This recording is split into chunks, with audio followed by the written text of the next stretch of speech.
so I will try to make this concise and meaningful and make sure that you have plenty of opportunity to ask questions. I'm going to say up front, I may not have all the answers.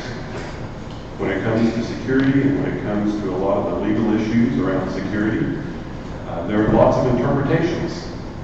And so if I can't give you a direct answer today, then I certainly will go and find those answers for you and bring them back. And so that's something I can promise. I'm ready to go ahead and get started with the slide presentation. And this is a presentation that I've given multiple times, or at least most parts of it I've given multiple times. And a lot of it you may have already heard or read, and that's okay. Because one of the things that I've discovered through my position with the Department of Education is that we all need reminders. And not just reminders for how to be secure at work, but these are also reminders for how to be more secure at home and how you live your normal lives once you leave the campus. And hopefully everyone will pick up something, and that's something valuable to take with you. So thanks again for having me here, and let's get started. So this is the very first question that I like to ask. What is security? Most people believe that security is this, that giant boulder in the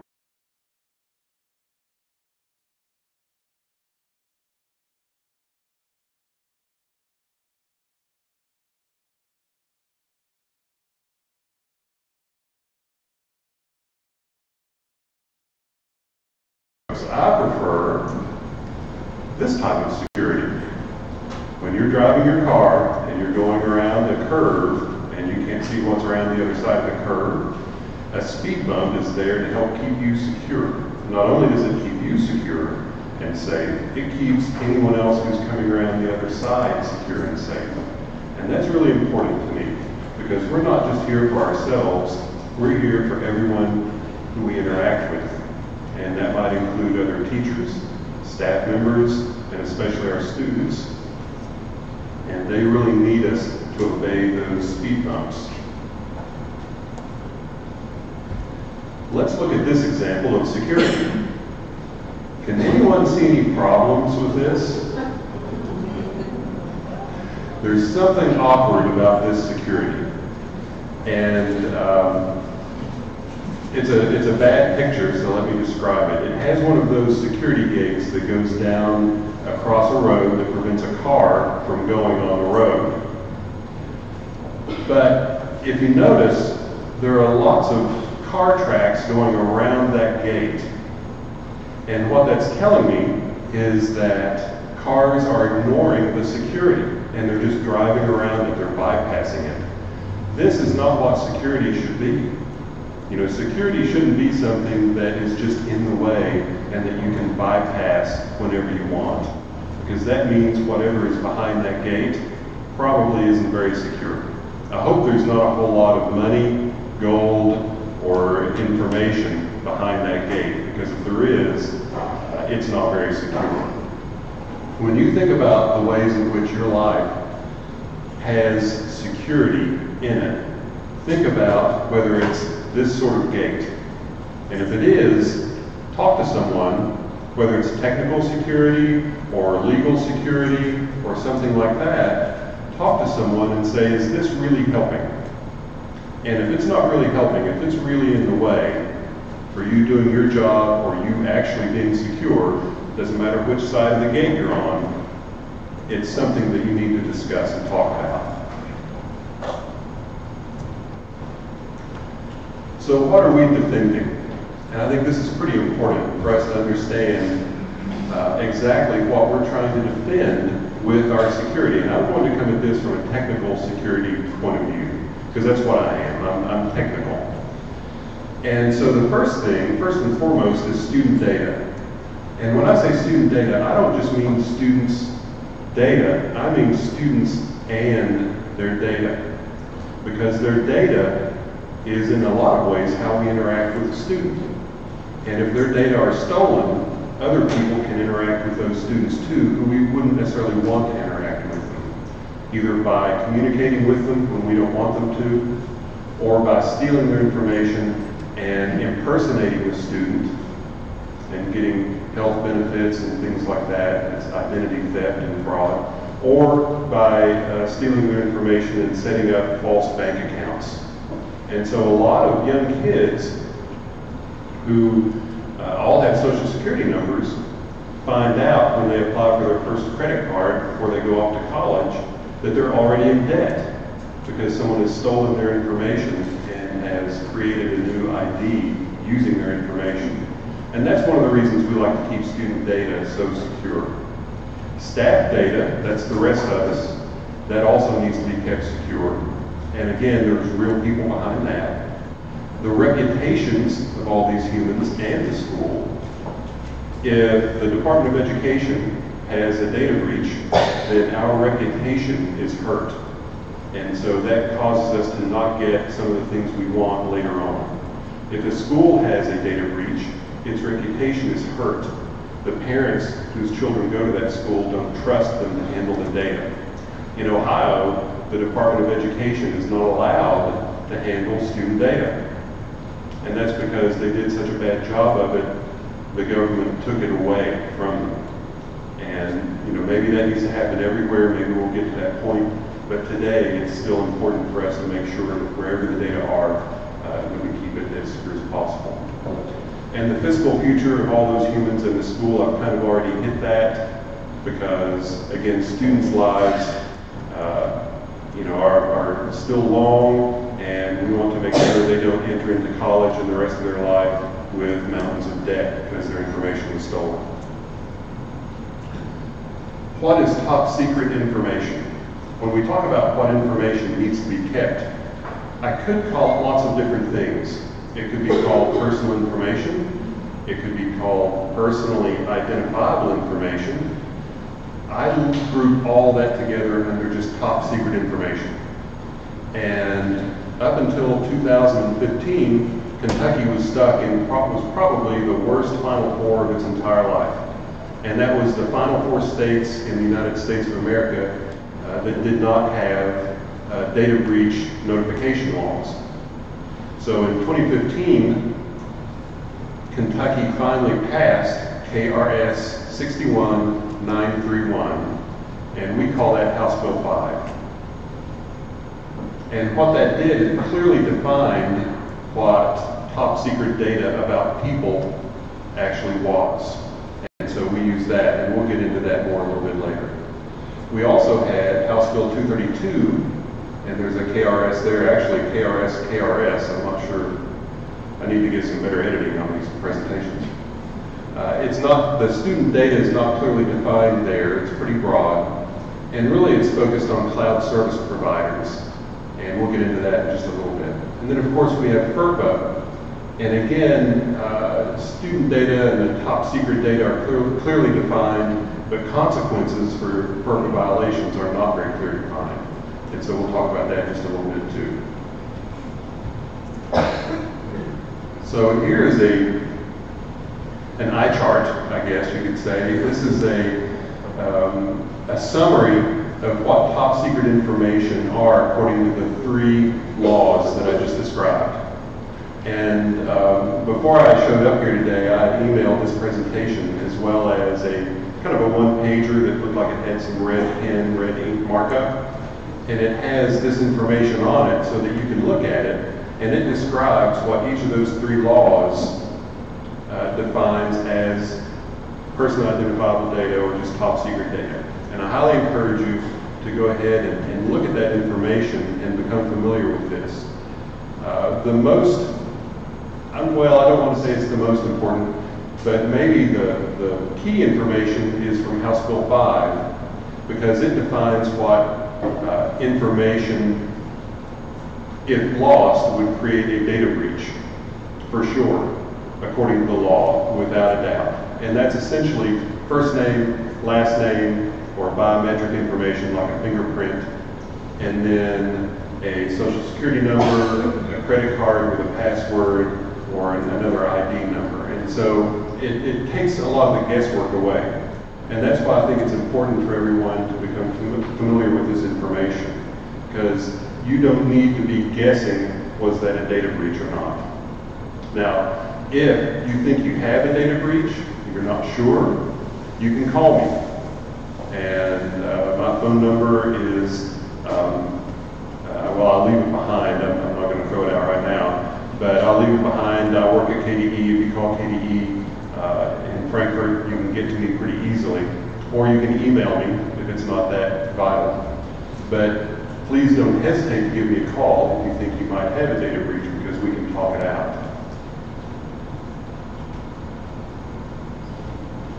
This is the other big question, and really I'm kind of hitting the greatest hits for the questions that I've been asked over the past couple of years. Are student IDs top secret? You know, the IDs that show up in Infinite Campus. And FERPA tends to agree with the state of Kentucky in that as long as student IDs are not used to help gain access to other systems where more top secret data are held, like social security number, health information, that sort of thing, then they wouldn't be considered as top secret themselves. Now, your social security number, all that stuff, still top secret. But the student ID number in Infinite Campus would be sensitive, but not top secret. If all of those were exposed publicly, that would be a problem, but it wouldn't be disastrous. Again, the difference between sensitivity and being top secret. Now, a lot of school systems use the student ID as a username or as part of a password to get into another system, like a cafeteria system. As soon as you use that student ID to get into another system, then it takes on a little more importance. And if it's lost, it might actually be a data breach for sure.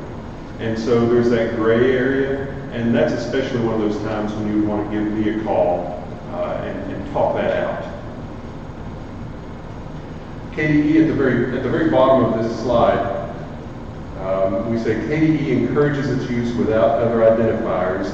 Do not send social security numbers, full names, or more information than is absolutely necessary.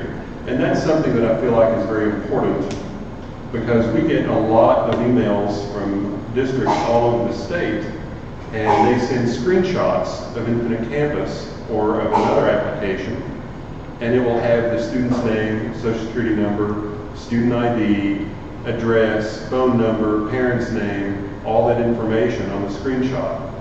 And that's a problem, because if they send it to the wrong person, then that would be a data breach. If they get hacked and their email is exposed, the hacker would have access to that information, and that would be a data breach.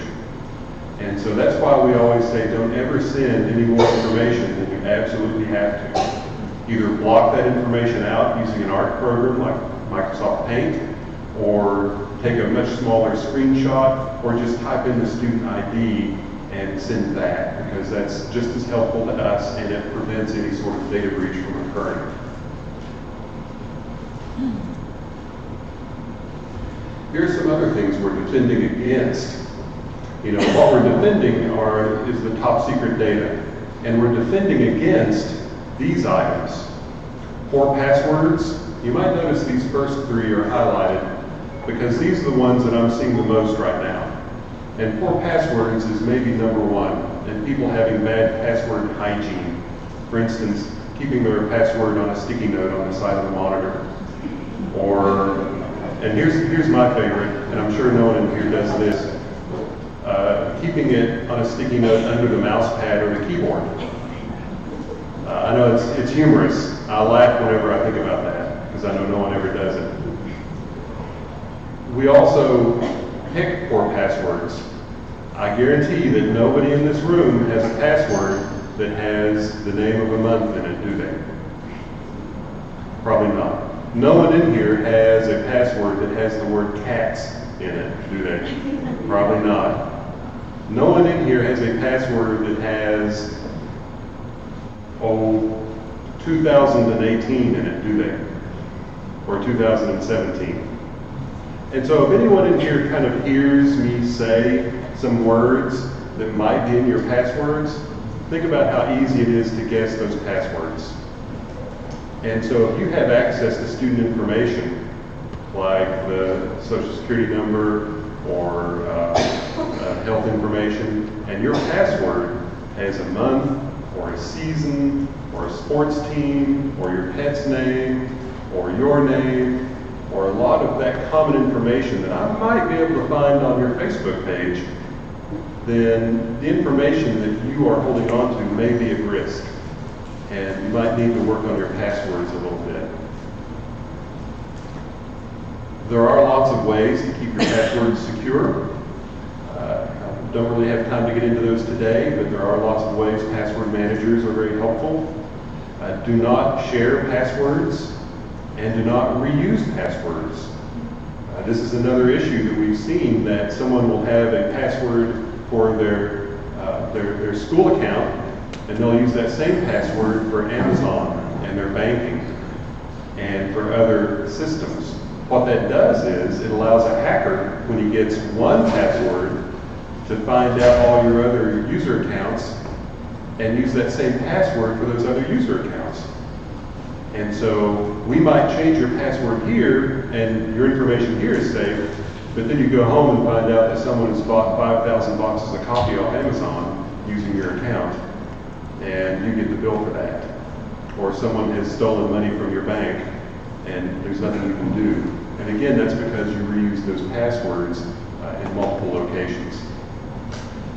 Phishing is another big problem, and we'll get into that a lot more in just a little bit, because that's one of the, maybe after passwords, that's the largest problem that I think we have in Kentucky in terms of data security. Stolen, lost devices. Thousands of cell phones and computers are left in airports and in the back of taxi cabs and in the back of Ubers and Lyfts every year. Thousands.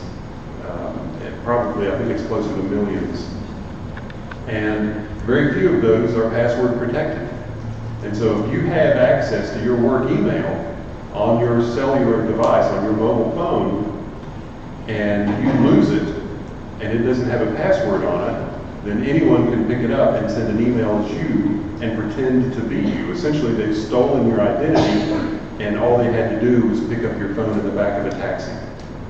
And so that's a very real problem. And that used to be our number one way of having data breaches in Kentucky, but it's been superseded quite a bit. Misplaced paper documents, meaning people will print off something that has student information and then leave it somewhere and someone else finds it.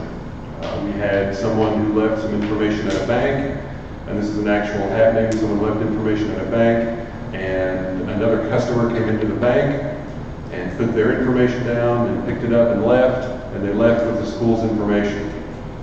And then, halfway down the street, they discovered that they had the school's information. So did they take it back to the school? Nope. What they did, they left it wherever they were and went about their business. Someone else found it and took it back to the bank, and the school discovered they had a data breach that way. So you have to make sure that not only you are caring about where you put your data, all of the entities that you work with need to care about it as well. If you haven't talked to the bank about their processes, it may be time to do so.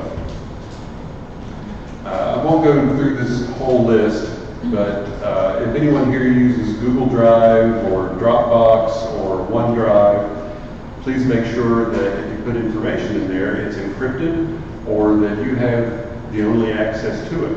And I recommend only keeping it out there temporarily and going ahead and deleting it. If you lose your password, then whoever picks up your password for your email also has access to your OneDrive and very likely your Google Drive. Misdirected emails. There is a Bobby Hackworth in Prestonsburg, Kentucky, and he, by all accounts, is a wonderful elementary school teacher.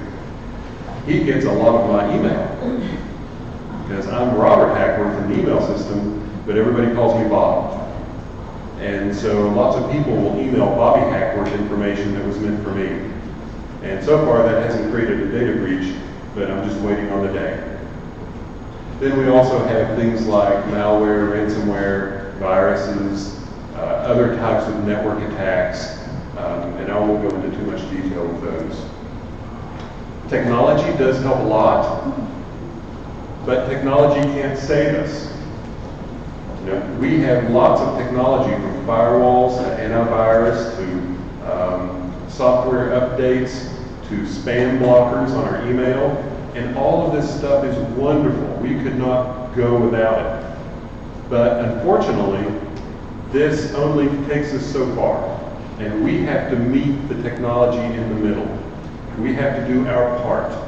You know, the IT people aren't going to keep you 100% secure, just like they're not the ones who come out and buckle your seatbelt before you drive home in the evenings. And so they don't necessarily need to be the person who checks every email and says, yes, this one's safe, no, this one isn't. You know, you have to take some responsibility yourself, because we're all handling the same data, and we all need to make sure that we're handling it as well as we possibly can. Just some examples of how bad the problem is. The technology defends us against over 2 billion unauthorized connection attempts, meaning people trying to get into our network, our statewide K-12 network, every 5 to 6 months. That's not every year, it's not every 10 years, it's every 5 to 6 months. Over 2 billion connection attempts are made, and those are people trying to get into the network. Now, typically they have automated machines trying to do that, and then when one of those bots, they're called robot, when one of those robots finds an open door, then it notifies the real human who comes and tries to get the rest of the way in, or tries to see what they can find. But think about that. We are being hammered right now, and because of the technology we have in place, we're still able to use the network. Tech defends us against other types of networks. One of them is a distributed denial of service, or DDoS attack. And this is an attack where people just try to flood the network with traffic. Imagine trying to get home from here, and there's just a mysterious bunch of tractor trailers, 18-wheelers on the road. That's a denial of service attack on a network. And we get those in Kentucky as well. AT&T, our network vendor, takes care of those for us, but even they can be overcome sometimes. New viruses, there's a new virus every 4 seconds.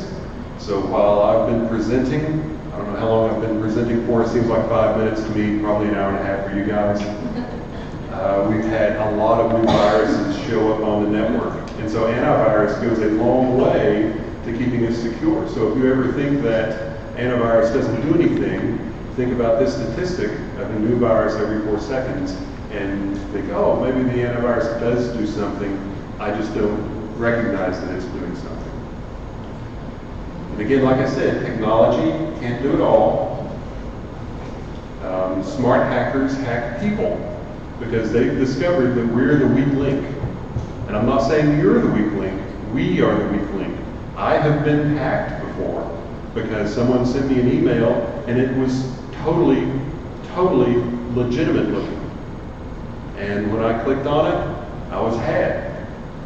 It can happen to anybody. It may have happened to someone here and you might not even know it, which is kind of a shame, but they're very, very sneaky.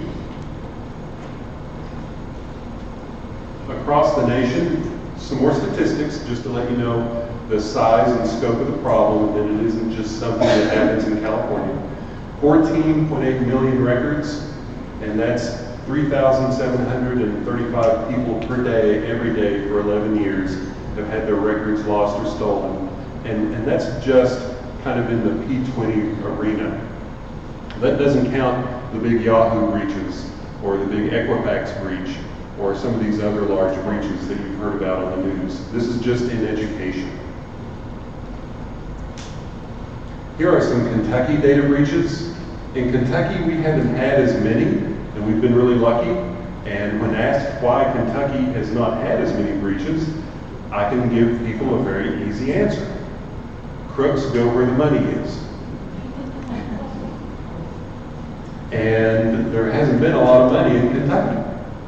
And so New York, California, Texas, a lot of those states get a lot more data breaches than we do. because there's a lot more money there. Now, as technology gets better, as people become more aware, it becomes more difficult for hackers to break into the systems all over the nation. And so they just look for the next open door everywhere. And that's what they're doing. So Kentucky is getting its time in the limelight, and the crooks are showing up on our front door as much as they are California and Texas, simply because it's easy for them to do that now.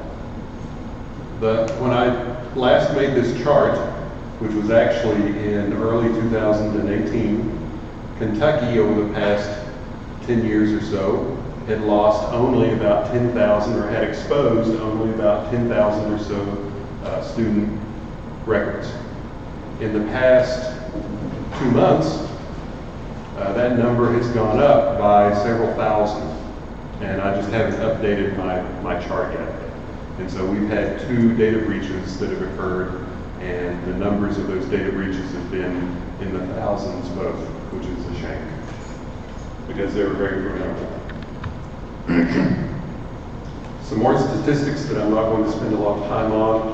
Feel free to read these. Again, my main focus here is just to let everyone know that when you get an email, you really need to put a close eye on it and make sure that it's from who you think it is. When you write a password, is it the easiest password you think you could write, or is it a good password?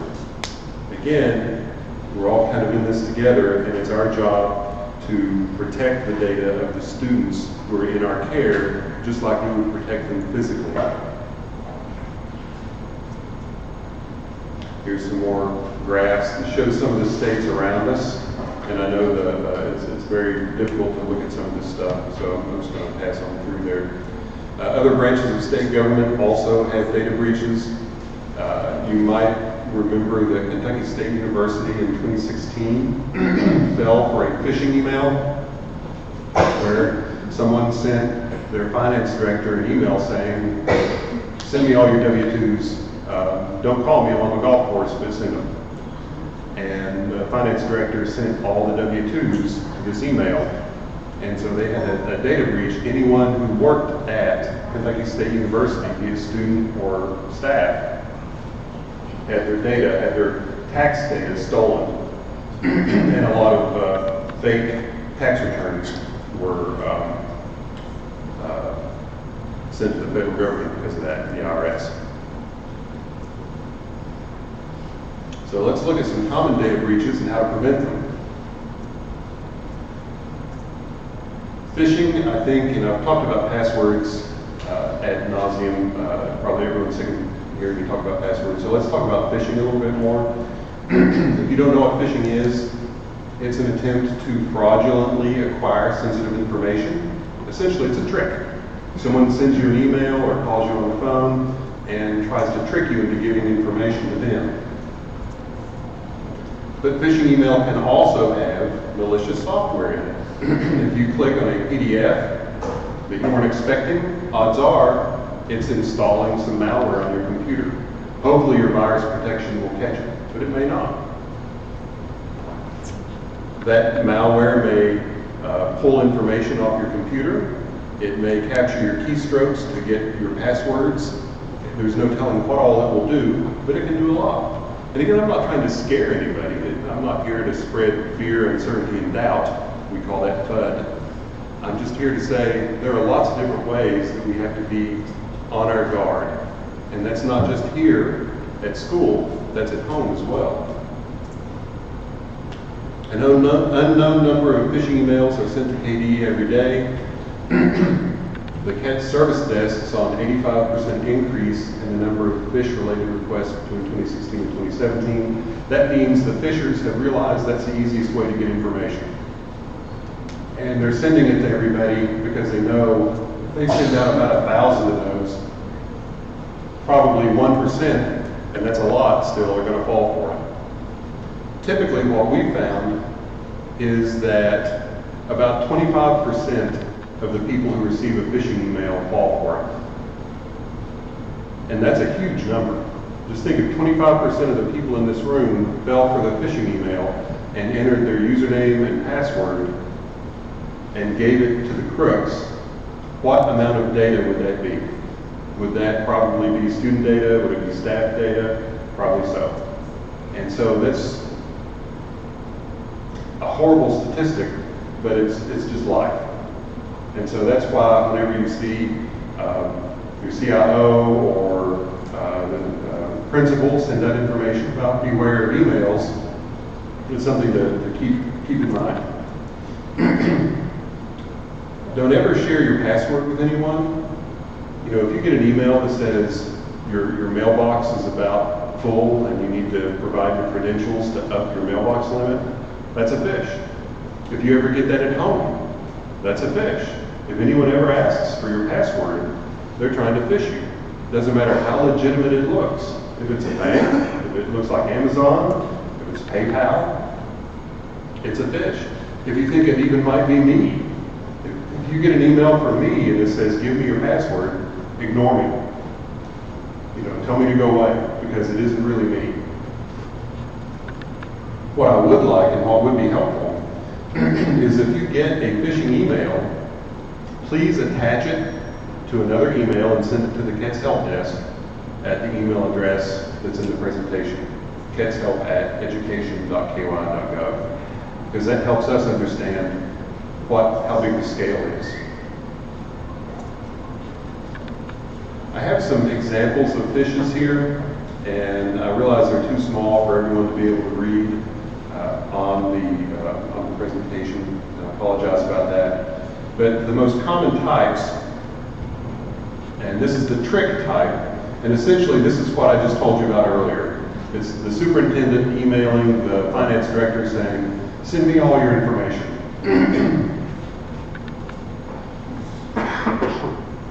Then we have a bluff.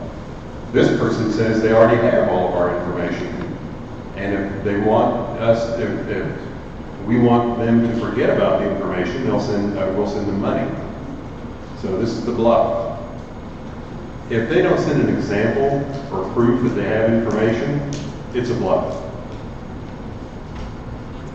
Unfortunately, we had a district about a month ago that got the legitimate deal. And this email has attachments that show that the phisher actually has their information. And they're telling the person they sent the email to exactly what they need to do in order to get their information back. And the problem is that you can't ever be sure that you really get your information back. So kind of be careful about that. The thing is, this person was phished. You know, they provided their credentials to someone who asked for them in an email, and then once they did, the attacker was able to go out to their OneDrive and pull information off of their OneDrive, and they could have done it off their computer too. And then once they did that, they took a screenshot of it and sent the screenshots back to the person as proof and said, send me $20,000 or I'm going to expose all this information. Now, they didn't send the $20,000. They just said, well, we've been breached. But there's thousands of student records in that, and it's all gone now. It's all exposed and it's public. I'm going to go through some of these other emails.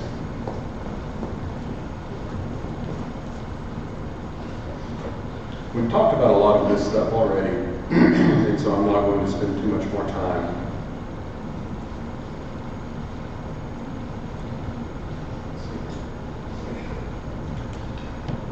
In order to keep your information safe, your school needs to agree on a process. So that if you get a request or if you need information, that you don't rely on just an email in order to send it. If the principal says, send me all the student information, there should be an out-of-band process, meaning another way where you verify that the principal actually asked for it. So don't use that same email. Call the principal. Walk down and see the principal. Say, did you really ask for this? And obviously the principal needs to agree to that, or the superintendent, or the finance director. or the DPP. All those people need to be on board and say, yes, if I email you and ask you for information, I totally expect to get a phone call from you saying, yes, you know, did you ask, did you get this information, did you want it? And then I'll say yes or no. And that's an easy way to prevent these phishes from happening in your district. Make sure that you understand who in your district can send W-2 information or 1099 information or any type of financial information. Who can send it, who can receive it. Two key components there.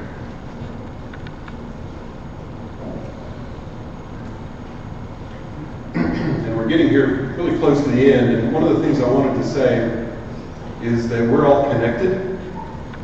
When you reach out on the network, when you go browse a website, they're touching you back. And so be careful as you browse. If you are on a machine that runs finances or processes student information, be careful about the websites that you browse at lunchtime or after work, because those websites may be compromised or infected. And when you go to them, they may be pulling information from your computer or using your computer to access other things. And so just be careful about that. The good news is that we are all connected and we can help one another.